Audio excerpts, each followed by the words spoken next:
Halo, apa kabar semua? Semoga sehat selalu ya. Kali ini saya akan merecap sebuah drama Korea berjudul A Beautiful World.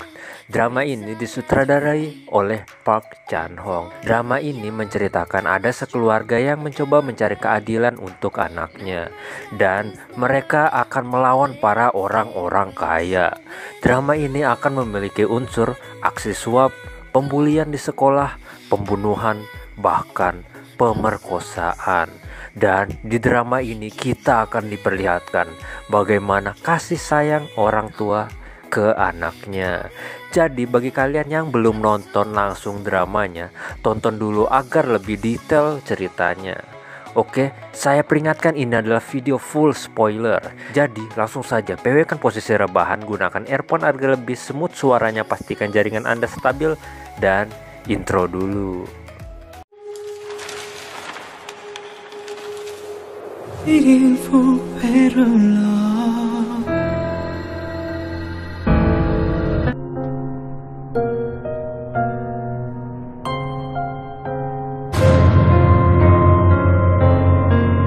Pada awal kisah, kita akan melihat keluarga yang khawatir karena anaknya tidak pulang-pulang. Karena bingung, ibunya pun menelpon temannya tapi tidak menemukan jawaban. 왜? 준석이 지금 집에 있... Tiba-tiba, ibunya ditelepon nomor tidak dikenal.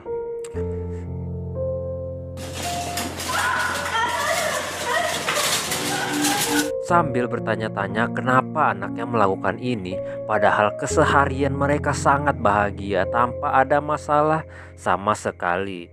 Jadi ibunya berpikir sangat mustahil anaknya melakukan hal itu.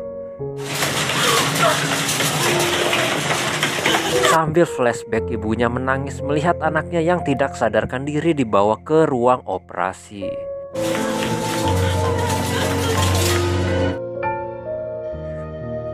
Masih khawatir dengan anaknya yang belum selesai dioperasi, tiba-tiba muncul polisi yang menanyakan ke orang tuanya apakah anaknya ada keinginan untuk bunuh diri.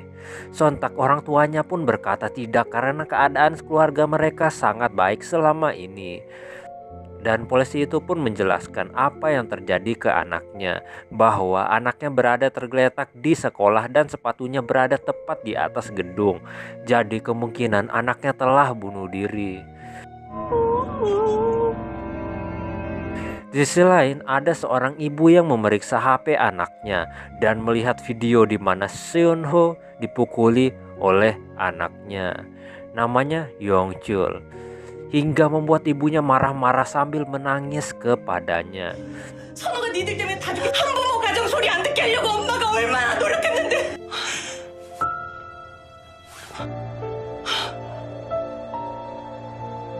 Di sisi lain, operasi pun sedang berlangsung.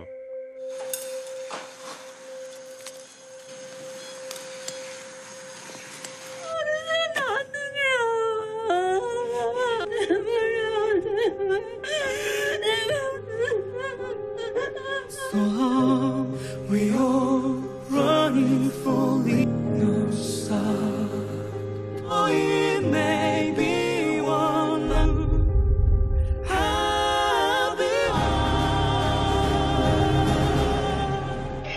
Operasinya pun selesai dan Sunho mengalami gegar otak ringan dan mengalami beberapa patah tulang. Akan tetapi, kemungkinan dia akan koma atau otaknya mati. Setelah melihat keadaan anaknya membuat ibunya sedih, bingung, seakan tidak percaya dan kasihan ke Sunho.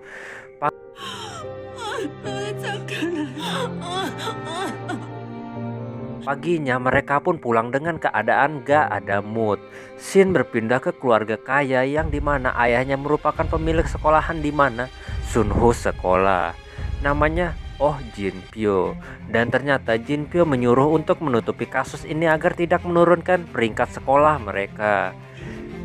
기껏해야 자살 미수인데. 사고가 있었다면서요? Ini anaknya bernama Junsuk dan ini ibunya bernama Eunje.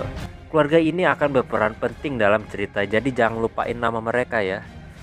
Di sekolah terlihat guru yang dimarahi kepala sekolah karena ceroboh pintu loteng tak dikunci.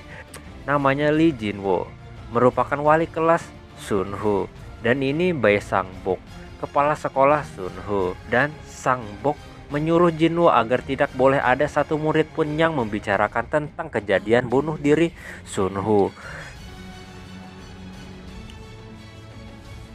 Scene berpindah ke 3 orang murid yang panik karena keadaan Sunho. Bukan lain karena mereka lah yang memukuli Sunho yang kemungkinan penyebab Sunho bunuh diri. Karena tidak mau tertangkap, mereka pun menghapus jejak mereka, yaitu menghapus videonya.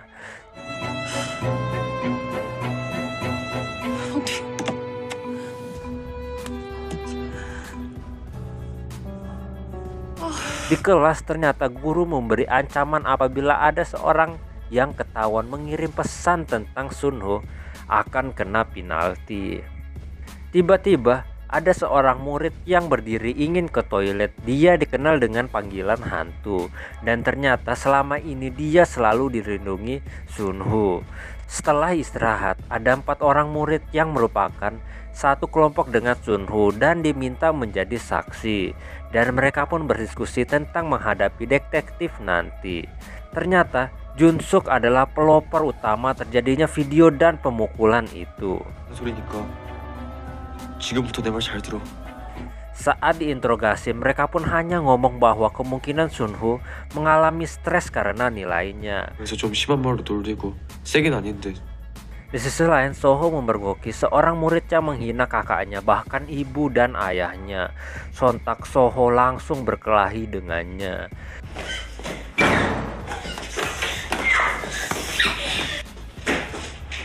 Di rumah Sunho, ternyata polisi itu hanya ngomong bahwa Sunho bunuh diri karena nilainya dan akan menutup kasusnya. Karena mereka berdua tidak pernah memaksa tentang nilai, sontak orang tua Sunho tidak terima dan marah ke polisi karena kerja dengan buruk. Dan setelah memberikan bukti, polisi itu pun pergi. 입니다. Tapi ternyata dalam kotak itu HP-nya Sunho hilang. Sontak ibunya mengejar polisi itu. Akan tetapi polisi itu tidak peduli dan ngomong kalau ingin kasusnya diusut ulang, tolong carikan bukti baru. Karena kecewa terhadap polisi ditambah para tetangga yang menyudutkan mereka, membuat Inha, ibu Sunho, terlihat putus asa. Waiting for better. Pada saat Inha ke kamar Sunho, tiba-tiba dia teringat tentang buku harian dan mencarinya. Tapi ternyata itu juga hilang, membuatnya berpikir bahwa semuanya terlalu kebetulan untuk bunuh diri. Karena tidak mungkin semua bukti penting hilang bersamaan. Tiba-tiba Pak Bujin, ayah Suho, dipanggil ke sekolah karena Soho yang berkelahi dengan teman sekelasnya. Tapi Soho tidak mau minta maaf apabila emaknya tidak mau minta maaf duluan. Dan di sini kita melihat di mana omongan ibu murid ini yang sangat tidak mau tahu. Sampai aku emosi dengarnya anjing. Tapi untungnya Inha, ibu Suho, bisa tenang menyelesaikan dan memintanya untuk mengerti.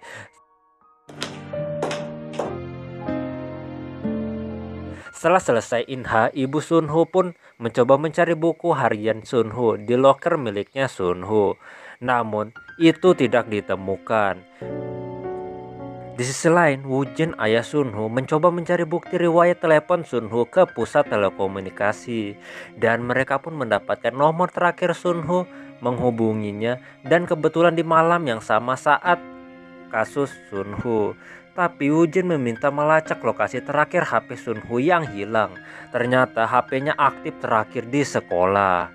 Hingga membuat semua menjadi masuk akal bahwa ada yang menyembunyikan buktinya. Karena tidak mendapatkan buku hariannya Sunho, Inha pun meminta untuk dirinya menginterogasi sendiri teman-teman Sunho. Tapi di sini kita hanya melihat kemunafikan mereka. 죄송해요. Tiba-tiba Inha ditelepon suaminya dan memberitahu nomor yang baru saja dia dapatkan. Sontak Inha pun menanyakan nomor itu kepada teman Sunho. Tiba-tiba muncul kepala sekolah ke ruang interogasi. Scene berpindah ke Eunjo yang pergi ke toko kue milik Inha. Flashback dikit ya.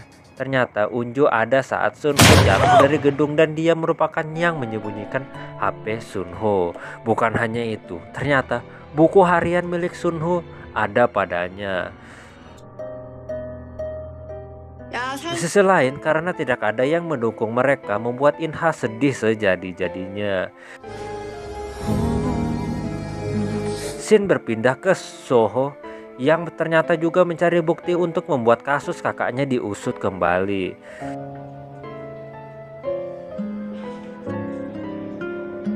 Setelah diusut, ternyata nomor yang mereka dapat adalah nomor seorang murid bernama Dahe. Tapi saat ibu Sunho minta Jinwo, guru wali kelas Sunho, untuk mengobrol dengan Dahe, namun Jinwo tidak memperbolehkannya. 연락처를 알려주시면 제가 드릴게요. Tiba-tiba muncul Unjo menjenguk Sunho. Tapi ternyata saat Unjo bertemu dengan Sunho, dia seperti ingin Sunho mati. Untungnya tidak jadi.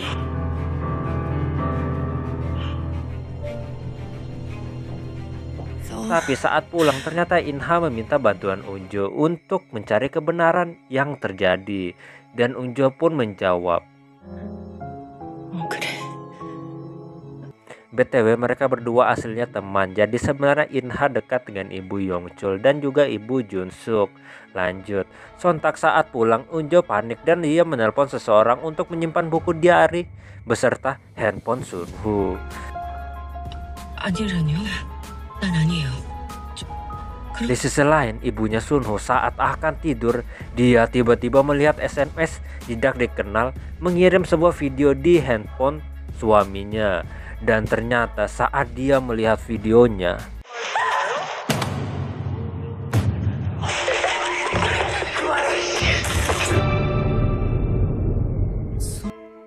tidak terima anaknya yang telah dirawat dari kecil hingga dewasa diperlakukan seperti itu. Inha, ibu Sunho, langsung mendatangi salah satu anak yang memukuli Sunho yang merupakan anak teman dekatnya dan marah-marah kepadanya. Namun ibunya membelanya dan hanya menganggap itu hanya candaan. Flashback dikit ya, sebenarnya dia adalah orang paling bersimpati menurut Inha, ibu Sunho. Namun setelah melihat apa yang terjadi, Inha jadi sadar bahwa dia merupakan orang munafik.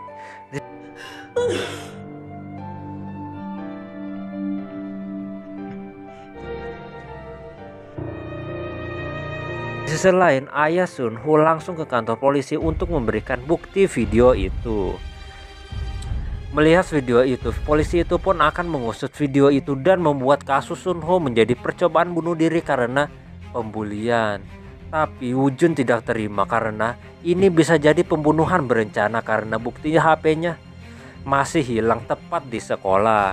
Karena tidak ada bukti itu pembunuhan, polisi itu pun bilang itu cuma dugaan pikiran bebas yang kamu miliki.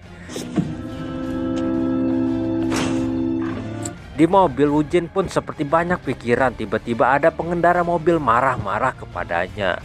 Woo-jin pun langsung menyetopnya dan menyuruhnya keluar.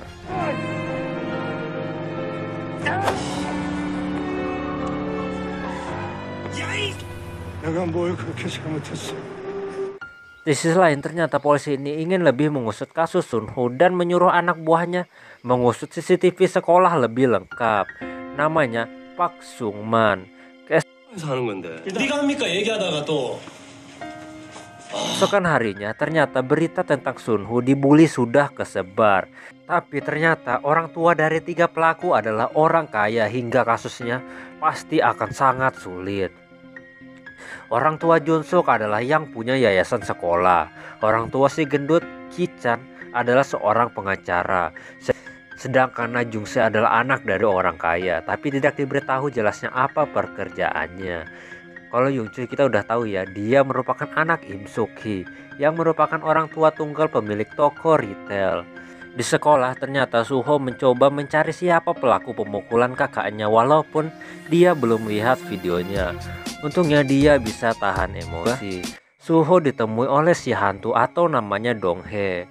Karena cuma Dong-hae yang bersimpati ke kakaknya membuat Suho sadar bahwa dia adalah hantu yang baik. Setelah teringat tentang Dahe, Suho pun bertanya ke Donghae apakah tahu di mana rumah Dahe. Ternyata Donghae tahu. Sontak Suho pun langsung pergi ke rumah Dahe sambil membawa sebuah bunga. Namun saat di sana ibu Dahe seperti tidak suka kepada Suho saat dia mengaku bahwa dia merupakan adik dari Kang Sunho. Melihat bunganya hanya dibuang ke tempat sampah membuat Suho tidak terima dan memecahkan jendela rumah Dahe.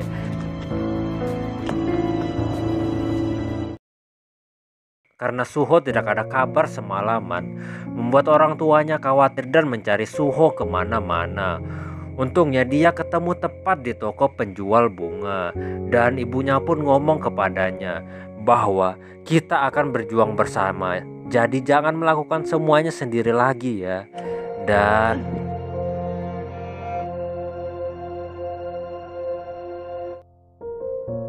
tonton kelanjutannya di part 2 ya.